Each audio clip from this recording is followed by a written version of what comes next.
What's up, everybody? Jay here with Jay's Backyard Cooking, and today it is 28 degrees outside with a feels like of 13, but we're firing up the Traeger for a prime rib roast. Let's get into it.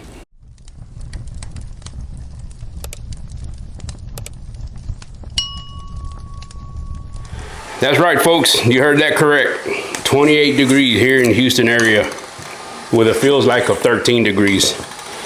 But we're not gonna let that stop us. This is day 2 of the Great Freeze of 2026.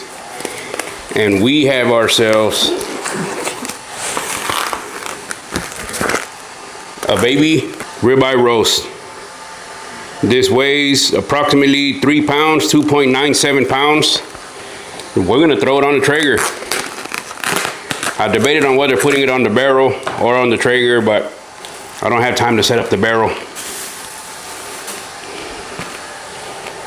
So we're gonna take the easy road and just throw it in the Traeger. First off, what I'm gonna do is chop off some of this chunky fat that I don't want on there. Just kind of get it a little trimmed up. I don't want it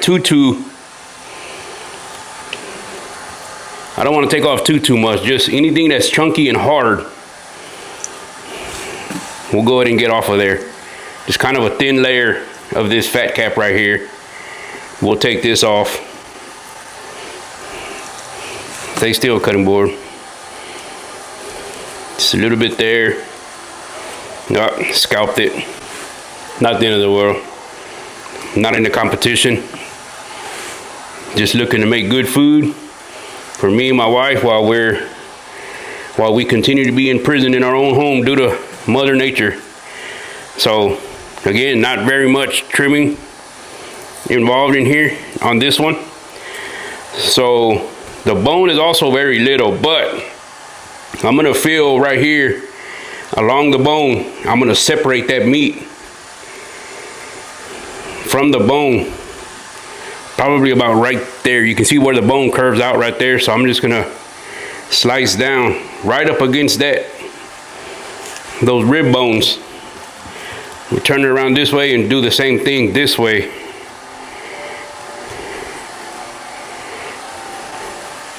Cut right along those bones. Get it some separation here. That way we can get some seasoning all up in the middle of it. Just like that. That's how I want it to look right there. I have the butcher's twine that we're gonna use as well to kind of get it put back together and hold it. So that being like that, we get our seasoning. Typical JBC style. Garlic powder, ground pepper, and salt. If you want to add something else, if you like your pre-made seasonings, go on and do that. We'll get that closed up and then we'll season the rest of it. All 4 sides. Don't discriminate.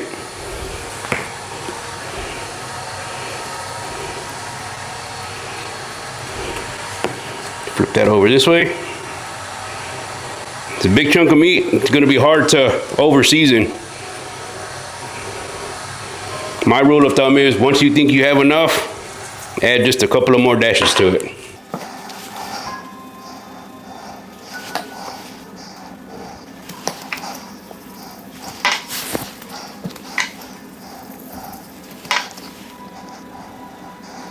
I thought about adding the W sauce, but for this particular cook, I want to taste the meat. Grab some of this residual that fell on the cutting board. And then, like I said, I have butcher's twine here already. I'm gonna lay this out. Just lay this flat on there. There's really no right or wrong way that I know of to use the butcher's twine. Just put it on, tighten it up. It's like that. It's probably gonna get loose anyways once the meat starts to shrink. So again, this is just to hold it together, to let it cook as a roast with the bones still attached. I'm a big believer in that the bones have a lot to do with the flavor. And I just particularly like cooking meat with the bone on it. Yeah, we're not gonna get fancy with it. We'll trim this off.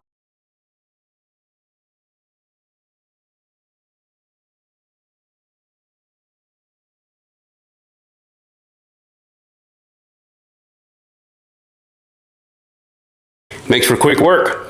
Pretty simple. Let's get the Traeger started.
All right, Traeger set to 250. It's real cold outside again. It's 28 degrees, what the Weather Channel is saying, feels like 13.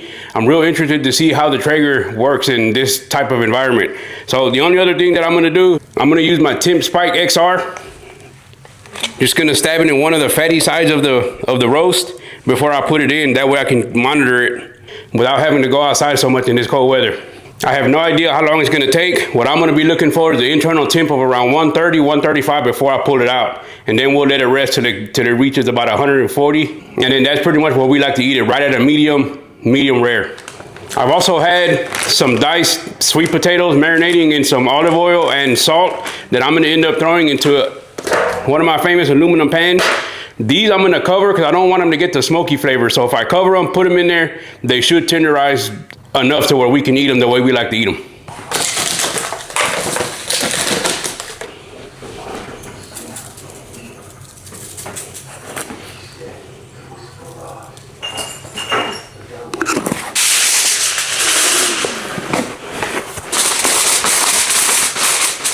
All right, a couple hours later, we're up to 135.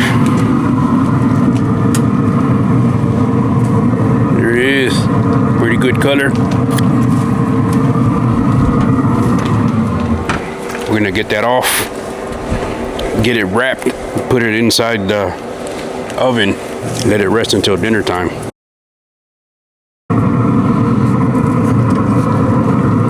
That nice color. Held good with that string, pretty good.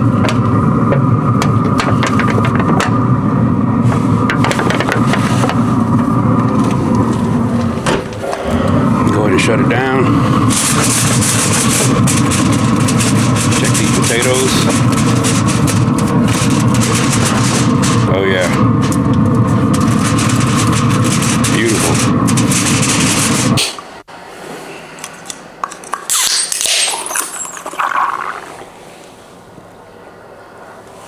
Even when it's cold outside, stay hydrated, friends. So here we go. We got the roast here. You're gonna take this probe out and then we're gonna get it wrapped up. We're gonna put it in the oven. It's not nearly dinner time yet, so we're gonna let this rest for a couple hours. See how these potatoes turned out. Get these put in the oven. All right, we're back. let's see what we're working with here. I think the roast has been resting for about an hour and a half, maybe 2 hours. Let's get this butcher twine cut off.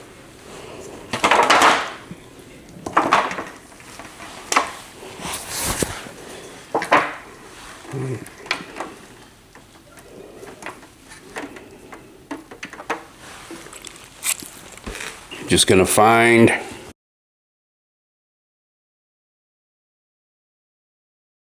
kind of right down the middle of two of these bones.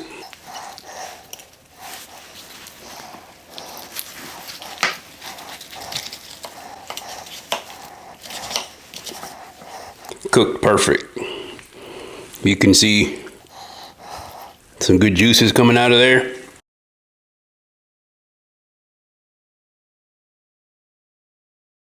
We're gonna get this served up. We're gonna have dinner. We're gonna have to bust out the fine china for this. If you like what you saw here, please do me a favor, hit that subscribe button, hit that like button, and comment. Anything helps. We'll see you next time.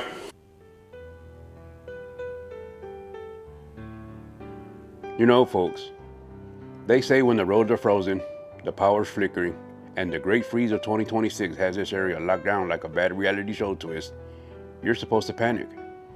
Hunker down, maybe complain on the internet, or better yet, go buy out all the toilet paper and the bread from the local HEB.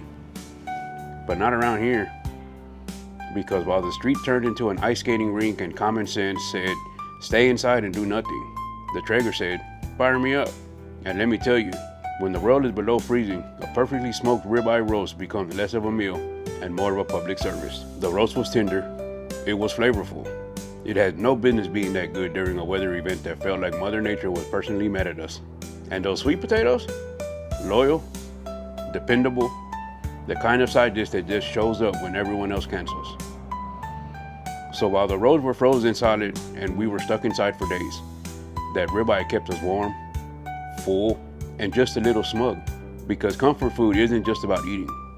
It's about survival, pride, and proving that not even the great freeze of 2026 can stop a man with a Traeger and questionable judgment. And if there's a lesson in all this, it's simple.